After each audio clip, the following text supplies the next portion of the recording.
8 പേർക്ക് അല്ലേ 4000 സ്ക്വയർ ഫീറ്റിൽ പുതിയ വീട്. ഞാൻ നേരത്തെ പറഞ്ഞതുപോലെ 4 ചുവരുകളും മേൽക്കൂരയുമുള്ള ഒരു അഭയസ്ഥാനം 8 കുടുംബങ്ങൾക്ക് കൊടുക്കുന്ന ഈ ചടങ്ങിൽ അവരെ ഒരിക്കൽ കൂടി കൊച്ചിൻ ഓർഫനേജ് ഓൾഡ് സ്റ്റുഡൻസ് അസോസിയേഷനെ പ്രത്യേകമായി അഭിനന്ദിച്ചുകൊണ്ട് ഞാൻ ഈ അപ്പാർട്ട്മെൻറ്റിൻ്റെ സമർപ്പണവും താക്കോൽ ദാനവും നിർവഹിക്കുന്നതായി അറിയിക്കുന്നു.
ഏറ്റവും ബഹുമാന്യനായ അധ്യക്ഷൻ ഇച്ചി മുഹമ്മദ് ബാബു സേഠ്, വേദിയിലും സദസ്സിലുമുള്ള വിശിഷ്ടാതിഥികളെ, സഹോദരങ്ങളെ, Cochin orphanage old students association നിർമ്മാണം പൂർത്തിയാക്കി ഇക്സാൻ അപ്പാർട്ട്മെൻറ്റിൻ്റെ സമർപ്പണവും താക്കോൽദാനവും നടത്തുന്ന ഈ ചടങ്ങിൽ പങ്കെടുക്കാൻ കഴിഞ്ഞതിലുള്ള സന്തോഷം ഞാൻ ആദ്യം പ്രകടിപ്പിക്കുന്നു. ഈ ചടങ്ങിനൊരു മെസ്സേജുണ്ട്. നമ്മളൊരുപാട് പേര് വീടുകൾ നിർമ്മിച്ചു കൊടുക്കാറുണ്ട്, സാധാരണക്കാർക്ക് വീടുകൾ കൊടുക്കാറുണ്ട്. ഞങ്ങളെല്ലാം ഒരുപാട് ചടങ്ങുകളിൽ പങ്കെടുക്കാറുണ്ട്. ഞങ്ങൾ വീടുകൾ നിർമ്മിച്ചു കൊടുക്കാറുണ്ട്, താക്കോൽദാനത്തിന് പോകാറുണ്ട്. പക്ഷെ അതിൽ നിന്നെല്ലാം വ്യത്യസ്തമാണ് ഈ പരിപാടി.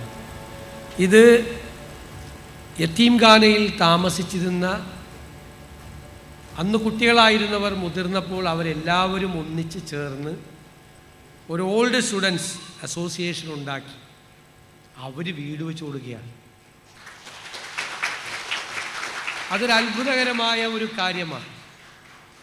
അവരതിൻ്റെ വേദനകൾ, അതിൻ്റെ പ്രയാസങ്ങളെല്ലാം അനുഭവിച്ചറിഞ്ഞവരാണ്.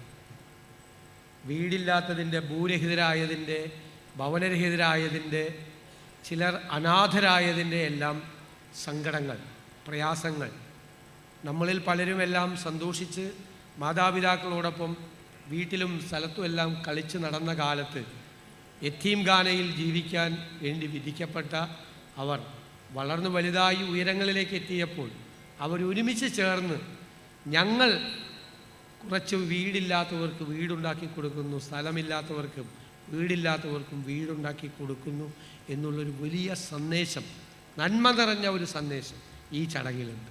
ഞാൻ ആ ഓൾഡ് സ്റ്റുഡൻറ്റ് അസോസിയേഷനിലെ എല്ലാവരെയും ഹൃദയം നിറഞ്ഞ് അഭിനന്ദിക്കാൻ ഞാൻ ഈ അവസരം വിനിയോഗിക്കുക. നമുക്കെല്ലാം ഈ യതീംഖാന അറിയാം, കാരണം ദാറുൽ കോംപ്ലക്സിലുള്ളതാണ് ഈ യതീംഖാന. പണ്ട് മുതലേ നമുക്ക് അവിടെ മമ്മൂട്ടി മാഷ് അവിടെ പഠിപ്പിക്കുന്ന കാലത്തും സേട്ട് അവിടെ പ്രധാനിയായി നിൽക്കുന്ന കാലത്തുമൊക്കെ ഞങ്ങൾക്ക് എല്ലാവർക്കും അവിടെ ആ സ്ഥാപനവുമായി ചെറുപ്പം മുതൽ കോളേജിൽ പഠിക്കുന്ന കാലം മുതൽ ബന്ധമുള്ള ഒരു സ്ഥാപനമാണ്. അവിടെ ഒരു യതീംഖാന ഉള്ളതും അറിയാം. പിന്നീട് വന്നാണ് അവിടെ യതീംഖാന അല്ലേ, കൊച്ചിയിൽ തുടങ്ങിയിട്ട്. ആ യതീംഖാനയിൽ ഉണ്ടായിരുന്ന ആളുകളാണ് ഇത് ചെയ്യുന്നത്. നമ്മുടെ ചുറ്റുപാടുകളിൽ നമുക്ക് നോക്കാൻ കഴിയണം എന്നുള്ളതാണ് ഏറ്റവും പ്രധാനപ്പെട്ട കാര്യം. എന്തുമാത്രം സങ്കടങ്ങളാണ് നമ്മുടെ ചുറ്റും. ഈ വലിയ ഭൂമിയിൽ, വലിയ ഭൂമിയല്ലേ, ഒരു തുണ്ട് ഭൂമി സ്വന്തമായിട്ടില്ലാത്തവരുടെ സങ്കടം എത്ര വലിയ സങ്കടമാണ്. ഞാൻ ഇന്നലെ പ്രസംഗിച്ചപ്പോൾ പറഞ്ഞു, ചിലർ പറയും 6 അടി മണ്ണെങ്കിലും സ്വന്തമായിട്ട് വേണ്ടതെന്ന്. 6 അടി മണ്ണ് മരിച്ചു കഴിയുമ്പോൾ കുഴിച്ചിടാനാണ്. മരിച്ചു കഴിയുമ്പോൾ ആരെങ്കിലും കുഴിച്ചിട്ടുള്ളൂ. ജീവിച്ചിരിക്കുമ്പോൾ അല്ലേ മണ്ണ് വേണ്ടത്, അല്ലേ? ജീവിച്ചിരിക്കുമ്പോൾ അല്ലേ മണ്ണ് വേണ്ടത്. ഒരു സ്ഥലമുണ്ടായി, ആ സ്ഥലത്തൊരു 4 ചുവരുകളും മേൽക്കൂരയുമുള്ള ഒരു അഭയസ്ഥാനമുണ്ടാക്കി കുടുംബത്തെ, കുഞ്ഞുങ്ങളെ എല്ലാം ചേർത്ത് പിടിച്ച് ആ മേൽക്കൂരയ്ക്ക് കീഴിൽ ഒരു അഭയമുണ്ടാകണം എന്ന് ആഗ്രഹിച്ചിട്ട് അത് നടക്കാത്തവരുടെ സങ്കടം എത്ര വലുതാണ്. എന്തെല്ലാം സങ്കടങ്ങളാണ് ഒരു കുടുംബത്തിലേക്ക് ഒരു രോഗം കടന്നു വന്നാൽ, മാരകരമായ ഒരു രോഗം ഇപ്പോൾ കടന്നു വന്നാൽ ഒരു പാവപ്പെട്ട കുടുംബത്തിൽ തലമുറകളെ പോലും കടക്കണിയിലാക്കുന്ന തരത്തിലുള്ള ചികിത്സാ ചെലവാണ് ലോകത്ത്. നമുക്ക് വേണമെങ്കിൽ അതെല്ലാം അവരുടെ എല്ലാം കുടുംബത്തിലെ വിഷയം എന്ന് നമുക്ക് വിചാരിക്കാം. നമ്മുടെ വീട്ടിലെ കാര്യമല്ലല്ലോ, ആരുടെയൊക്കെ വീട്ടിലെ കാര്യമാണ് എന്ന് വിചാരിക്കാം. പക്ഷെ നല്ല മനസ്സുള്ളവർക്ക് അങ്ങനെ ഒരിക്കലും ചിന്തിക്കാൻ കഴിയില്ല. അത് നമ്മുടെ സ്വന്തം സങ്കടം കൂടിയായി നമ്മുടെ നാട്ടിൽ പരിഹാരമുണ്ടാകുന്നത്. ഭൂമിയില്ലാത്തവർക്ക് ഭൂമി കൊടുക്കാൻ നമുക്ക് കഴിയണം, വീടില്ലാത്തവർക്ക് വീട് കൊടുക്കാൻ നമുക്ക് കഴിയണം. ഏതെങ്കിലും സർക്കാരുകൾക്ക് മാത്രമായി, കേന്ദ്ര സർക്കാരിനോ സംസ്ഥാന സർക്കാരിനോ ലോക്കൽ ബോഡികൾക്കോ മാത്രമായി ഈ ഒരു വലിയ ദൗത്യം, ഈ ഒരു വലിയ മിഷൻ പൂർത്തിയാക്കാൻ കഴിയുമെന്ന് ഞാൻ കരുതുന്നില്ല. അതിന് ഒരുപാട് സംഘടനകൾ ഉണ്ടാകണം. ഇതുപോലെ ഹൃദയശുദ്ധിയുള്ള, മറ്റുള്ളവരെക്കുറിച്ച് എപ്പോഴും ചിന്തിക്കുന്ന ഒരുപാട് സംഘടനകൾ ഉണ്ടാകണം. ഒരു പൊതുപ്രവർത്തകൻ എന്ന നിലയിൽ നമ്മൾ രാവിലെ എഴുന്നേൽക്കുമ്പോൾ നമ്മൾ ആലോചിക്കും എന്തെല്ലാമാണെന്ന് ചെയ്യേണ്ടതെന്ന്. രാത്രി കിടക്കാൻ നേരത്ത് അന്നത്തെ ദിവസമുണ്ടായ കാര്യങ്ങൾ ഓർത്തെടുക്കാൻ ശ്രമിക്കുന്ന ഒരാളാണ് ഞാൻ. നമ്മളെ സങ്കടപ്പെടുത്തുന്ന, നമ്മുടെ ഉറക്കം കെടുത്തുന്ന ഒരു കാര്യം, നമ്മളെ കാണാൻ വന്ന വീടില്ലാത്തവർക്ക്, ഭൂമിയില്ലാത്തവർക്ക്, രോഗികളായ ആളുകൾക്കൊക്കെ അവരർഹിക്കുന്ന തരത്തിലുള്ള സഹായം നമുക്ക് ചെയ്തു കൊടുക്കാൻ കഴിഞ്ഞില്ലല്ലോ എന്നുള്ളൊരു സങ്കടം പല ദിവസങ്ങളിലും രാത്രി കിടക്കാൻ പോകുമ്പോൾ നമ്മളെയെല്ലാം വേട്ടയാടുകയാണ്. അതുകൊണ്ട് ഇതുപോലത്തെ ചടങ്ങുകളിൽ പങ്കെടുക്കുമ്പോൾ നമുക്ക് കിട്ടുന്നത് ഒരു വലിയ സംതൃപ്തിയാണ്, വലിയൊരു സന്തോഷമാണ്. ഒരുപാട് നല്ല മനുഷ്യർ നമുക്ക് ചുറ്റുപാടുമുണ്ട് എന്നുള്ളത് നമുക്കെല്ലാം ആത്മവിശ്വാസം പകരുന്ന ഒന്നാണ്. നമ്മുടെ സമൂഹത്തിൽ ഒരുപാട് ആളുകൾ, ഞാൻ ഓർക്കുകയായിരുന്നു, പ്രളയമുണ്ടായി അവിടെ 2018 പ്രളയത്തിൽ ഏറ്റവും മുങ്ങിയത് പറവൂരാണ് ഏറ്റവും കൂടുതൽ കേരളത്തിൽ പ്രളയത്തിൽ മുങ്ങിയ സ്ഥലം. എത്രമാത്രം ആളുകളാണ്, നമുക്ക് പരിചയമില്ലാത്തവർ, എത്രയോ ദൂരങ്ങളിൽ നിന്ന് പാവപ്പെട്ട ആളുകൾ, സാധാരണക്കാർ വാഹനങ്ങളുമായി അരിയും പഞ്ചസാരയും സാധനങ്ങളുമായി, ഭക്ഷണ സാധനങ്ങളുമായി എത്തിയത്. എത്രയോ പേരാണ് വാഹനങ്ങളിൽ വെള്ളവുമായി, കുടിവെള്ളവുമായി എത്തിയത്. എത്ര പേരാണ് അവർക്ക് ഉടുക്കാനുള്ള വസ്ത്രവുമായി എത്തിയത്. വാശിയോടുകൂടിയാണ് ഭക്ഷണവുമായിട്ട് ആളുകൾ വന്നത്. കേരളത്തിൻ്റെ വിവിധ ഭാഗങ്ങളിൽ നിന്നും സാധാരണക്കാരായ മനുഷ്യർ ഉൾപ്പെടെ എത്രയോ ആളുകൾ.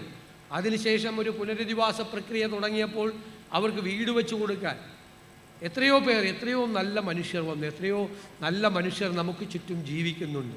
അത് അവരെല്ലാവരെയും ചേർത്ത് പിടിച്ചുകൊണ്ട് ഒരു വലിയ മൂവ്മെൻറ്റ് കേരളത്തിലുണ്ടാകണം. അത് ആഗ്രഹിച്ചിട്ടാണ് ഈ ബജറ്റിൽ സർക്കാർ വൺ കേരള കരുതൽ മിഷൻ എന്നുള്ളൊരു മിഷൻ പ്രഖ്യാപിച്ചത്. അതിനൊരു വലിയൊരു ഫണ്ടുണ്ടാക്കും തീർച്ചയായിട്ടും, വലിയൊരു ഫണ്ടുണ്ടാകും. അതോടൊപ്പം ഇതുപോലെ നന്നായി പ്രവർത്തിക്കുന്ന സംഘടനകളെ ചേർത്ത് പിടിക്കും, അവർക്ക് കൂടി പിന്തുണ കൊടുക്കും. കേരളത്തിൽ ഏറ്റവും നന്നായി പ്രവർത്തിക്കുന്ന, ചാരിറ്റി രംഗത്ത് പ്രവർത്തിക്കുന്ന സംഘടനകളെല്ലാവരെയും ചേർത്ത് പിടിച്ചുകൊണ്ട് അവർക്ക് പിൻബലമാകും. ഒറ്റ 2 കാര്യങ്ങളാണ് ഞങ്ങൾ തീരുമാനിച്ചിട്ടുള്ളത്. ഒന്ന്, ഒരാൾ 1000 രൂപ നൽകിയാൽ 1000 രൂപയും ഗുണഭോക്താവിൻ്റെ കയ്യിലെത്തും. 1 രൂപ പോലും കുറയില്ല, ഒരു കട്ടുണ്ടാവില്ല. ആ ചെലവ് മുഴുവൻ ഗവൺമെൻറ് വഹിക്കും. അങ്ങനെ ചിലവൊക്കെ ഉണ്ടാവുമല്ലോ, ആ ചെലവ് മുഴുവൻ ഗവൺമെൻറ് വഹിക്കും. ഒരു ഡോണർ കൊടുക്കുന്ന പൈസ മുഴുവനായി 1 രൂപ പോലും മാറാതെ ഗുണഭോക്താവിൻ്റെ കയ്യിലെത്തും. 1. 2, താൻ കൊടുക്കുന്ന തുക ആർക്ക് വേണ്ടിയിട്ടാണ്, ഏത് കുടുംബത്തിന് വേണ്ടിയിട്ടാണ്, ഏത് വ്യക്തിക്ക് വേണ്ടിയിട്ടാണ്, അയാൾ അർഹനായ ആളാണോ എന്ന് ഈ കൊടുക്കുന്നയാൾക്ക് തിരിച്ചറിയാൻ കഴിയുന്ന തരത്തിലുള്ള ഒരു ഡാറ്റ ഡ്രിവൺ ആയിട്ടുള്ള ഒരു സംവിധാനം, അയാൾക്ക് നോക്കാൻ കഴിയുന്ന, വളരെ ആക്സസ് ഉള്ള, ഓപ്പൺ ആയിട്ടുള്ള ഒരു സംവിധാനം. ഇത് ഏത് അർഹരായ കുടുംബത്തിനാണോ, അർഹനായ ഒരാൾക്കാണോ ഈ ചികിത്സാ സഹായം കിട്ടിയത്, അല്ലെങ്കിൽ ഒരു വീട് കിട്ടിയത്, അല്ലെങ്കിൽ ഒരു സ്ഥലം കിട്ടിയത് എന്ന് കൊടുക്കുന്നയാളെ കൂടി നമ്മൾ ബോധ്യപ്പെടുത്തും. അങ്ങനെ നമ്മൾ ചെയ്യുമ്പോൾ കൂടുതൽ സഹായം നമുക്കുണ്ടാകും. ഈ കരുതലിന്, മറ്റുള്ളവരെ ചേർത്ത് നിർത്തുന്നതിന് കേരളം ഈ രാജ്യത്തിന് മാതൃകയാകുന്ന തരത്തിൽ നമുക്കെല്ലാവർക്കും ചേർന്ന്, ഒരുമിച്ച് ചേർന്ന് അത് മാറണമെന്നുള്ളതാണ് നമ്മുടെ എല്ലാവരുടെയും ആഗ്രഹം. അതിനൊരു തുടക്കമായിട്ടാണ് അതിനൊരു നിയമനിർമ്മാണം ഉണ്ടാകും. വൺ കേരള കരുതൽ മിഷൻ, കേരളം മുഴുവൻ ഒന്നായി കാണുന്ന ഒരു കരുതൽ മിഷൻ. ഒരാളും ഒറ്റപ്പെട്ടു എന്ന് തോന്നരുത്. നമ്മൾ അതുകൊണ്ടാണ് സീനിയർ സിറ്റിസൺസിന് വേണ്ടിയിട്ട്, മുതിർന്ന പൗരന്മാർക്ക് വേണ്ടിയിട്ട് ഒരു വകുപ്പുണ്ടാക്കി. ഇന്ത്യയിൽ ആദ്യമായിട്ടാണ് ഉണ്ടാക്കി. ഇന്ത്യയിൽ ആദ്യം. അത് മുഴുവൻ കെയർ അല്ല, അവരെ കുറേ കൂടി സജീവമാക്കാൻ വേണ്ടിയിട്ട് കൂടിയാണ് ആ പദ്ധതി. പക്ഷേ അതിൽ കെയറുള്ള കൊടുക്കേണ്ട ആളുകൾക്ക്, അവർക്ക് പ്രത്യേകമായി ഏറ്റവും പ്രായമായ ആളുകൾക്ക് ഉണ്ടാകും. പല കുടുംബങ്ങളിലും ഒറ്റപ്പെടലുകളാണ്, അല്ലേ, ഏകാന്തതയാണ്. ആ ഏകാന്തത അവരെ മാനസികമായ വിഷമത്തിലേക്ക് എല്ലാം കടത്തിക്കൊണ്ടു പോകുന്നു. നമുക്ക് കേരളത്തിൽ പ്രായമായ ഒരാളും തനിച്ചാണ് എന്ന് തോന്നരുത്. നമ്മളെല്ലാം കൂടെയുണ്ട് എന്ന് നമ്മൾ അവരെ ബോധ്യപ്പെടുത്തണം. അതുകൊണ്ട് ഇപ്പം നമ്മൾ ഒരു യൂറോപ്യൻ സ്റ്റാൻഡേർഡിൽ care giver course, care giver ഉണ്ട്, യൂറോപ്പിലൊക്കെ പോയാൽ അറിയാം. അതിൻ്റെ ഒരു കോഴ്സ് കേരളത്തിലെ എല്ലാ നഴ്സിംഗ് കോളേജുകളിലും പ്രധാനപ്പെട്ട ആശുപത്രികളിലും തുടങ്ങിയാണ്. ആ കോഴ്സ് കഴിഞ്ഞ് പുറത്തു വരുന്നവരെ, പണമുള്ളവർക്ക് അവരെ വയ്ക്കാം. ട്രെയിൻഡാണ്, വെൽ ട്രെയിൻഡാണ്, അന്താരാഷ്ട്ര നിലവാരത്തിൽ ട്രെയിൻഡാണ്. പണമില്ലാത്തവർക്ക് നമുക്ക് ലോക്കൽ ബോഡിയും ഗവൺമെൻറ്റും നമ്മുടെ പോലത്തെ സംഘടനകളുമായി ചേർന്നുകൊണ്ട് സാധാരണക്കാർക്ക് ആ സഹായം, രാവിലെ കാപ്പി കുടിച്ചോ, ഉച്ചയ്ക്ക് ഊണ് കഴിച്ചോ, കുളിച്ചോ, ഭക്ഷണം കഴിച്ചോ, സുഖമാണോ, മരുന്ന് കഴിച്ചോ എന്ന് അന്വേഷിക്കാൻ ഒരാൾ, ഈ ഒറ്റപ്പെട്ടു പോകുന്ന ആളുകൾക്ക് അല്ലെങ്കിൽ കുടുംബങ്ങൾക്ക്, ചില കുടുംബങ്ങൾ ചിലപ്പോൾ മാതാപിതാക്കൾ മാത്രമേ ഉണ്ടാവുള്ളൂ, പ്രായമായ ആളുകൾ, സാമ്പത്തികമായി പിന്നോക്കം നിൽക്കുന്ന ആളുകൾ, അവരെ കൂടി അന്വേഷിക്കാൻ, തനിച്ചല്ല, ഞങ്ങൾ തനിച്ചല്ല എന്ന് അവരെ തോന്നിപ്പിക്കാൻ വേണ്ടിയിട്ടുള്ള വിപുലമായ ഒരു പദ്ധതി കൂടിയാണ് നമ്മൾ തുടക്കം കുറിക്കുന്നത്. എനിക്ക് ആത്മവിശ്വാസമുണ്ട്. ഒരുപാട് നേരത്തെ സൂചിപ്പിച്ചതുപോലെ ഒരുപാട് നല്ല മനുഷ്യരുള്ള ഈ നാട്ടിൽ ഒരുപാട് പേർ ഒരുമിച്ച് നിന്നുകൊണ്ട് ശ്രമിച്ചാൽ നമുക്കത് മറികടക്കാൻ കഴിയും. ഞാൻ ഓർഫനേജിൽ താമസിക്കുന്നവരെക്കുറിച്ച് 2 പുസ്തകങ്ങൾ ഞാൻ കഴിഞ്ഞ ഒരു വർഷത്തിനിടയിൽ വായിച്ചു. ഒന്ന് പാരീസിലൊരു അധ്യാപകനാണ്, സി ബാബു എബ്രഹാം, കമ്പളിക്കണ്ടത്തിലെ കൽഭരണികൾ എന്ന് പറയുന്നൊരു പുസ്തകം എഴുതി. ഞാൻ ആ പുസ്തകം വായിച്ചപ്പോൾ എനിക്ക് കണ്ണ് നിറഞ്ഞു. ഞാൻ എൻ്റെ നിയോജകമണ്ഡലത്തിൽ +2-ന് A+ കിട്ടിയ കുട്ടികൾക്കെല്ലാം വാങ്ങിച്ചു കൊടുത്തു. പിന്നീട് അത് ഭയങ്കര ബെസ്റ്റ് സെല്ലറായി. ഇപ്പോൾ ഏകദേശം 1,00,000 പുസ്തകത്തെ മാതൃഭൂമി പബ്ലിഷ് ചെയ്ത പുസ്തകമാണ്. അദ്ദേഹം വലിയ നിലയിലേക്ക് പോയി. പക്ഷെ അദ്ദേഹത്തിൻ്റെ സങ്കടങ്ങൾ, ഒരു അനാഥാലയത്തിൽ താമസിക്കേണ്ടി വന്നപ്പോൾ അനുഭവിച്ച പ്രയാസങ്ങൾ, ബുദ്ധിമുട്ടുകൾ എല്ലാം ഉണ്ട്. രണ്ടാമത് ഞാൻ തന്നെ ഒരു പുസ്തകം പ്രകാശനം ചെയ്തു കഴിഞ്ഞ മാസം. അതൊരു IAS-കാരൻ്റെയാണ്. ഓർഫനേജിൽ താമസിച്ച് അവിടെ നിന്ന് പഠിച്ച് കേരളത്തിൽ IAS-കാരനായി മാറിയ അബ്ദുൽ നാസറിൻ്റെ ഒരു പുസ്തകമാണ്. അദ്ദേഹം ഓർഫനേജിലായിരുന്നു, മലപ്പുറത്ത് ഒരു വലിയ മനുഷ്യൻ.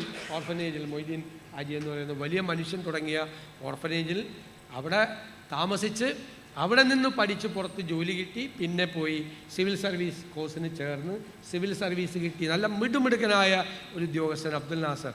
അദ്ദേഹം എഴുതിയ പുസ്തകം പ്രകാശനം ചെയ്യാൻ കഴിഞ്ഞ വർഷം 2 പുസ്തകങ്ങൾ അത് വായിച്ചു. കാരണം അവരെല്ലാം നല്ല ഉയരങ്ങളിലേക്ക് പോയി. അവരുടെ അനുഭവങ്ങൾ, ജീവിതത്തിലെ ബാല്യകാലത്ത് ഉണ്ടായ സങ്കടങ്ങളും അനുഭവങ്ങളും എല്ലാം ഒരു നാടിൻ്റെ നന്മയ്ക്ക് വേണ്ടി അവർ പ്രയോജനപ്പെടുത്തുന്നു. ഞാനൊരു 3ാമത് പുസ്തകം അതുപോലെ വായിച്ച സന്തോഷത്തിലാണ് ഈ ചടങ്ങിൽ പങ്കെടുക്കുന്നത്. കാരണം അവിടെ ഈ നമ്മുടെ ദാറുലും യതീംഖാനയിൽ താമസിച്ച അവരെല്ലാവരും ചേർന്ന് ഈ 8 പേർക്ക്, അല്ലേ, 4000 സ്ക്വയർ ഫീറ്റിൽ പുതിയ വീട്, ഞാൻ നേരത്തെ പറഞ്ഞതുപോലെ 4 ചുവരുകളും മേൽക്കൂരയുമുള്ള ഒരു അഭയസ്ഥാനം 8 കുടുംബങ്ങൾക്ക് കൊടുക്കുന്ന ഈ ചടങ്ങിൽ അവരെ ഒരിക്കൽ കൂടി കൊച്ചിൻ ഓർഫനേജ് ഓൾഡ് സ്റ്റുഡൻസ് അസോസിയേഷനെ പ്രത്യേകമായി അഭിനന്ദിച്ചുകൊണ്ട് ഞാൻ ഈ അപ്പാർട്ട്മെൻറ്റിൻ്റെ സമർപ്പണവും താക്കോൽ ദാനവും നിർവഹിക്കുന്നതായി